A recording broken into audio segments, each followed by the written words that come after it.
You're listening to Convenience Matters, brought to you by NACS. Whether it's for food, fuel, drinks, or snacks, about half of the U.S. population shops at a convenience store every day. We'll talk about what we see at stores and what the future may hold for our industry. With Zoom and Teams and FaceTime and, of course, phones, we can talk and see friends all the time around the world these days. Today's no exception. We're going to reconnect with one of our NACS colleagues over in London to find out what's going on across the Atlantic in convenience retail. Welcome to Convenience Matters. I'm Carolyn with NACS. And I'm Chris Blasinsky with NACS. And Mark, our friend from across the pond. Hey, how are you? Good, how are you? Very well, concerning these times that we live in. You know, I joked with you about a month ago that I think I see you more now than I ever did in the last 2 or 3 years at NACS, because I'm always online. That is true. We are definitely working in a digital world. And I think one of my favorite Mark stories is last year we got to run around Berlin for quite a couple days, which I think we probably did literally a marathon in one day, running around trying to plan our Convenience Summit Europe event that was supposed to happen in Berlin this year. Obviously, that didn't happen, but we're going to try next year, 2021. Here we come. Right, exactly. And don't worry, we will be back in Berlin. We'll actually have the Convenience Summit Europe next year in Dublin in Ireland, but we will be back in Berlin the year after. Ooh. Gotcha. Well, so same with what Chris said. I think I remember, so Mark, who is our director over in UK, was on our very first day that NACS went home. We all went home in March, just like most of the United States, and probably the same with Europe. We went home and Mark gave us a tutorial because Mark has been remote to our staff, and we're based in Alexandria, Virginia, USA. But he's been remote the whole time he's worked with NACS. So he's like, okay, here's how you work at home. We're all like, ooh, how does this work? Because we'd all been in an office setting in Alexandria. So that was a fun entree to working at home. And here we are 8 months later, still home. But most of us anyway, we can go in and out a little bit. But like Chris said, now we get to see you, and we've probably thrown off your work schedule like crazy now that we're all online all the time. It kind of is. I mean, just considering the time zones, right? What's a time zone? Yeah, you're in happy hour now, right? This is you're drinking. Well, you're done with that. No, well, close to it, but not yet. Mark, Gotcha. what's your day changed? I mean, besides probably being a little more homebound. I know here in the U.S. we're on various levels of lockdown, and we can go back to the office sometimes, but our kids are home and all this stuff, all the pandemic things. I guess I should kind of set the stage that it's fall of 2020, just in case when we listen to this years down the road and this is behind us. What's your day like? Are you getting out to stores? Are you seeing people? Are you Zooming? What are you doing with our members? Well, a lot of Zooming. And I mean, a big part of my job looking after our members across the region really is to keep my eyes and ears open, look for best practice, for thought leadership, for insights, to identify what is coming our way as an industry, and report that back to our members to really help them advance their business and their careers within our industry. And what I usually do is I travel, meaning I go to conferences, I listen to the experts, what they have to say. I visit our members, I visit their stores, I usually get briefings in their stores, what exactly they did, why they did it, was it successful, what did they learn? And then I reported back. And of course, my pre-lockdown last business travel was back in February to Belfast. And then the lockdown came. And my next business travel was in September, actually. So there's a big gap. But as you mentioned earlier, I have the feeling that with some of our members, I do see them more frequently than I did before, because they invite me to their Zoom calls, their Microsoft Teams calls every quarter for me to share some insights and also get their feedback on what they are doing. So in some cases it works very well. But of course, what's missing really is the in-person networking of bringing our industry together. Sure. Yeah. That personal connection is tough to replicate in a digital environment, as much as, we're all trying as best we can, but to really get out there and connect with one another is certainly missed, I think, by everyone, but we'll get there eventually. We will. So, well, we don't need to get into what's going on in your specific COVID world in London, because by the time this comes out, everything will be different. Anyway, something else will have changed, or good or bad, hopefully good. But I guess one of the questions that I'd want to start also with you is the future of city convenience. Now, you live, I think, in or near London proper, and life is a bit different in the cities. I'm a little bit in the suburbs, so I'm kind of the same as it was. What's city life like, and what's it doing to retail? It changes it. It just changes it massively. It's, retail is always changing, right? I mean, we are being faced with different consumer demands, with new products, with changes in lifestyles. So it's never the same, actually. But COVID has accelerated that change. And if you look at the cities, especially the city centers, a lot is happening with working from home. More and more large companies that have lots of employees actually in their office buildings in city centers announce that they will make work from home options a thing that will be there like forever. So if you work for Microsoft, or if you work for any of the tech companies, actually, if you work for any of the big banks, you will have the option to work from home indefinitely. And this means they all will massively reduce their office space and rethink their office space. For retail, it means that the demand just shifts. It's not just because someone's moving into the home office that they will buy less, but it means they will buy it somewhere else. And if you are a convenience store with a food service offer that is focused on the lunch crowd in London city centre, then you might struggle in future, because you will not have that lunch crowd anymore, at least not that many people. So you need to really think about how focused your offer is, or how specialized your offer is, and if that is still something that is viable in the future, or if you need to diversify in somewhere, or if you just need to move your location to somewhere else. Well, I would probably follow up with that too and say not just the lunchtime, but the breakfast crowd as well. Oh, yes. A lot more public transit, a lot more people, biking and training and all that good stuff to work. And a lot of great retailers located in these, large train stations. What are they selling right now, until the workforce starts to pick up? I mean, I can imagine that those types of locations have struggled pretty good too. Yes, and I had a very interesting discussion with a petrol station operator over here in Europe.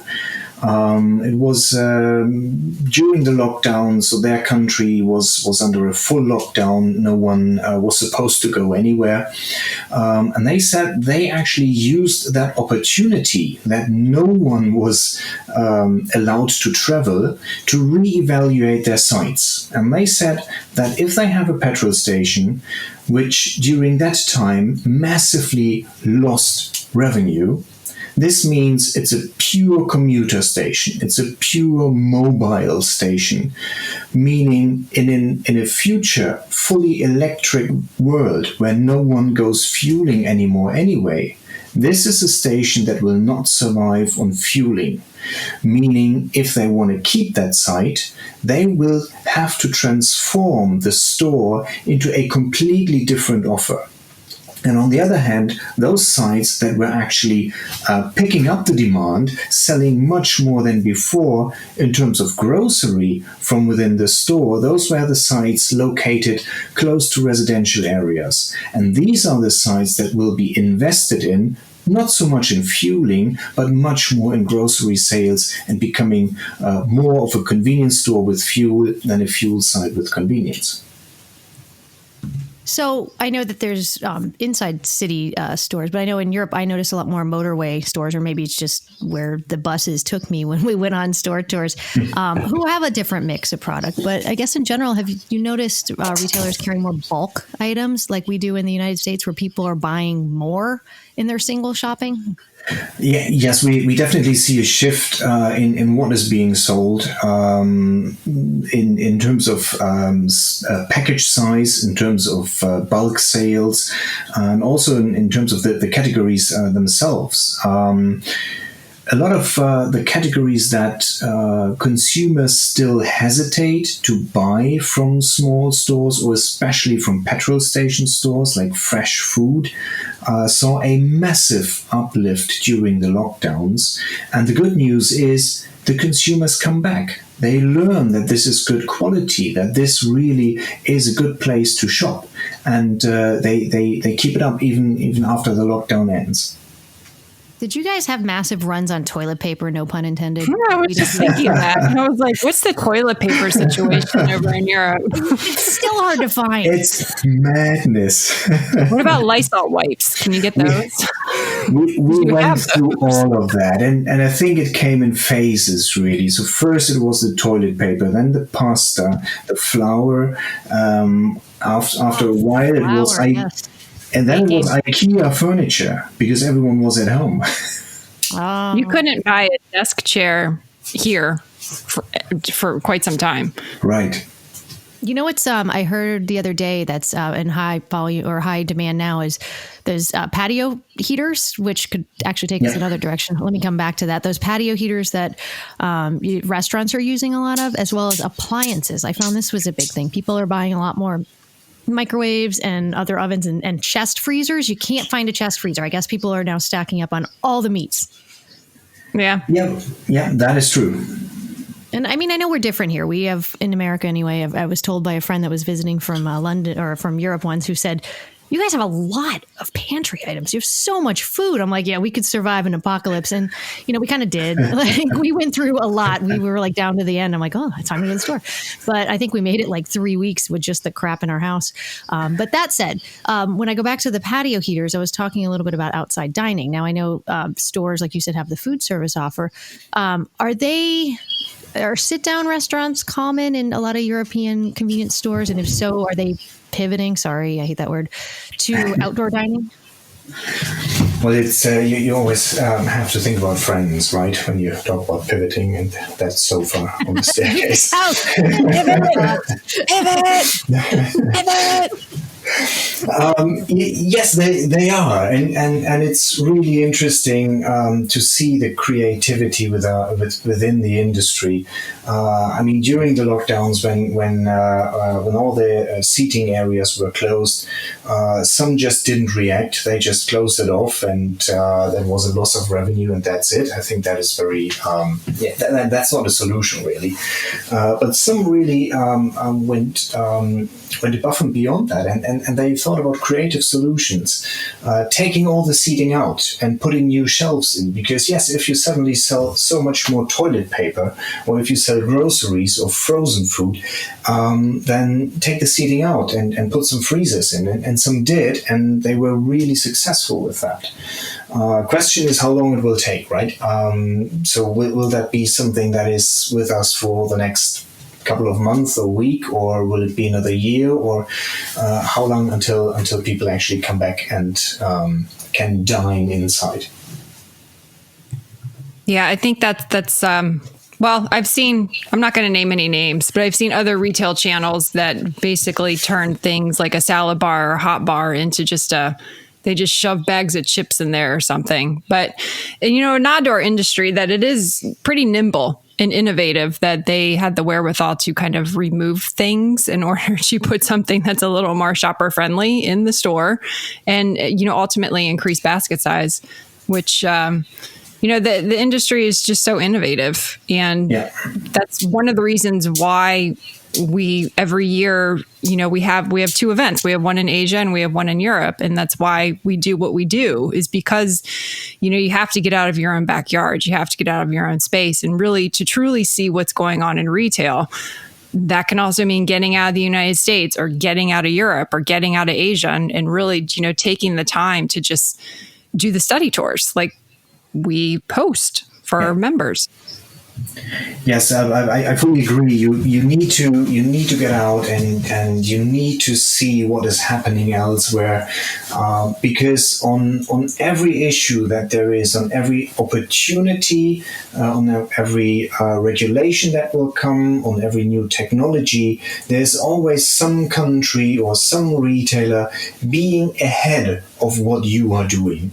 And you really have to go there. You have to look at it. You have to talk to the people. You have to learn from it. Doesn't mean that you can use it exactly as you find it in your own store, in your own country. But it will give you something to think about. And then you can see, how can I use that opportunity, adapt it to my circumstances to make it successful over here. I remember one time I went over, I think it was one of my first NACS events overseas. I can't even remember. I think we were in Spain and there was a dog washing box. It was so interesting. And I saw this person use it. It was at a petrol station and it was just slightly off the highway right outside, I think, Madrid. Could have been Berlin. I don't know. It was Amsterdam. It was Amsterdam. Okay. Yes. All right. Well, off. You're way off, Carolyn. I've been in NACS for a very long time. They blend together as all awesome. Anyway, you take a dog and you put it in there. You put your quarters in. It's like a little washing machine for dogs. And I just remember seeing that. And I remember some of the U.S. retailers or the people on our trip were like, I don't know if we can do that in our country. But it still made them think, like, how can we do things with dogs or pets? Or, so, I mean, there's you might not take that exact idea, but you might take the idea. My dog would have freaked out. My dog would have eaten himself out of there. and that exactly is why we keep moving around, right? I mean, with our Convenience Summit Europe, which will be in Dublin in June next year, then Berlin the year after. We have been, as you just mentioned, to Amsterdam. We've been to Madrid before. We've been to Stockholm before. Same with the Convenience Summit in Asia. We've been to Tokyo. We've been to Hong Kong. We will be in Bangkok. So it's important, really, to go to different places, to different countries that are in a different state of development, of convenience and fuel retail. Because there's so much to learn, not just from very evolved economies, but also from environments where there's a lot of entrepreneurial development in there, where you can see a lot of innovation, really. Now you just make me want to travel. Before you were making me hungry talking about food. But no one will let us in. We can't travel yet. I know. We're blocked. Yeah. We'll get there soon. One of the things, Chris and I were talking to someone on a podcast that was out a few weeks ago, which was about last mile, which is what we at least call it here. I think you call it the same thing there. Maybe the last kilometer. I don't know if that's a fancier way to say it, but basically talking about different ways of accessing product and getting convenient things to customers, whether it's delivery or curbside pickup or, mobile ordering, things like that. What are you seeing for trends? Maybe even excelled because of COVID. What have you seen lately? A lot of investment in that. So we call it last mile delivery. Same metrics over here in the UK.